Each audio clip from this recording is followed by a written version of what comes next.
Okay, so I found myself in front of this camera again, and yeah, there's a chainsaw going off in the background. I hope that doesn't get in the way too much. Still haven't cleaned my fingernails. Aaron Mack, one of my best mates, yeah, he pointed that out. Thank you very much for that, dear sir. I'm struggling to find nail polish, to be honest. Actually, I'm lying. I just haven't really bothered to ask, because I'm like, it can sort itself out.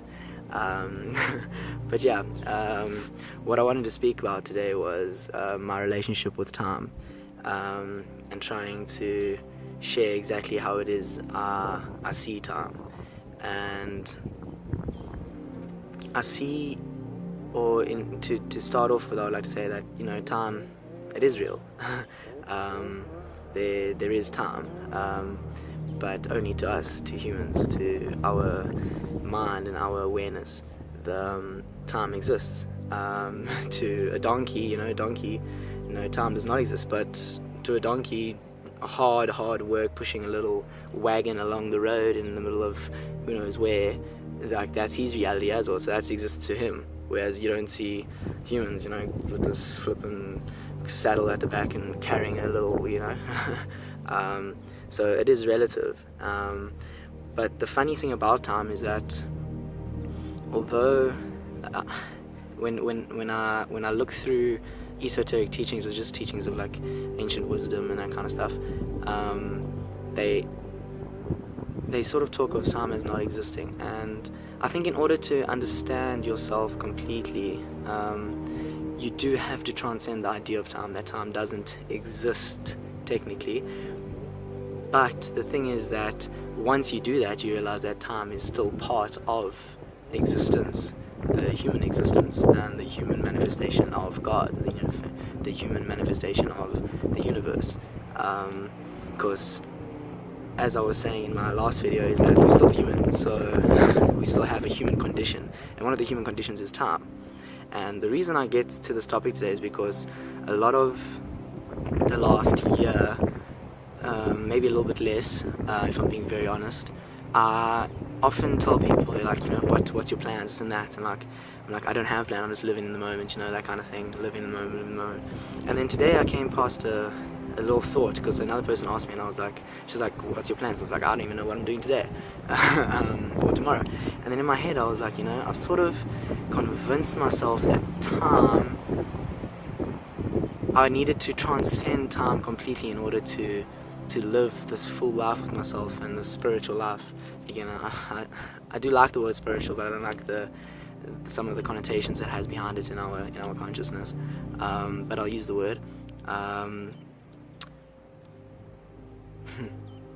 But I guess I've now realized that time it's still part of our daily life, and when I go to the city I need to use time.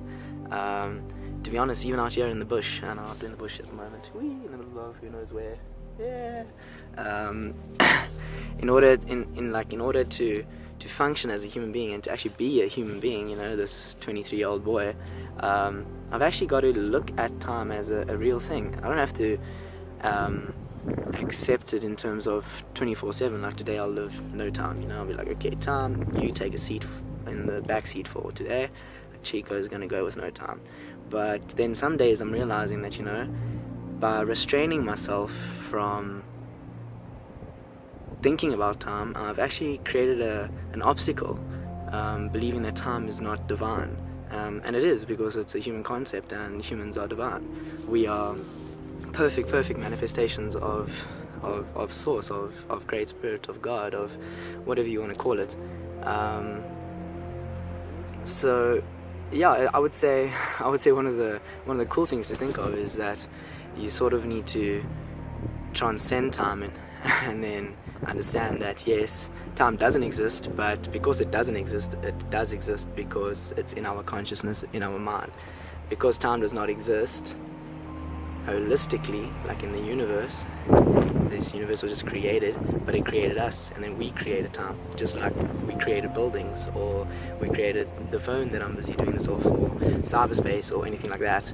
So all these things that we make is still divine. Buildings are divine. We can learn lessons from them. We can learn lessons from anything that humans have created, because it's God or essentially a manifestation of God, doing something that it believes, or the human being believes, is its calling, or something that it enjoys doing, or whatever, you know, building a building, going out for drinks, you know, all these stuffs are divine, because we can learn so much about them because we're doing them. And the universe is perfect. I mean, there's billions of stars and blah blah blah blah blah. So at this very moment, if you think about it, at this very moment, there's an infinite amount of life out there. It's an infinite amount of energy, let's call it that. So in order for us to believe that anything is imperfect, be it an alcoholic, or be it a drug addict, or be it this, or be it that, or be it your grade 7 maths teacher that didn't teach you properly, or be it your lecturer that did this and this and set a very hard exam, you know, all these things. This is obviously from my own point of view, which I believe is true in whole, philosophically, all these things are divine. Man is divine. And woman, Chico, don't forget the woman and woman. And every other kind of human that exists, every other kind of gender, don't forget that, Chico, don't forget that. And everything man does is of a divine nature. Okay, yeah, so that's basically what I wanted to share today.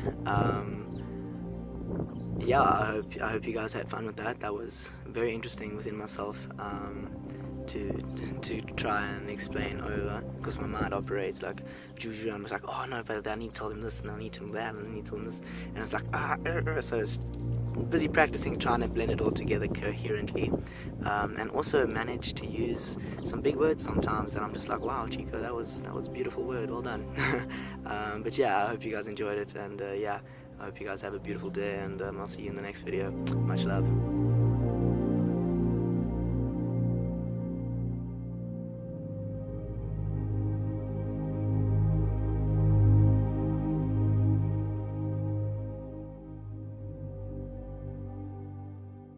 And don't forget, Chico loves you because he loves himself. Yo!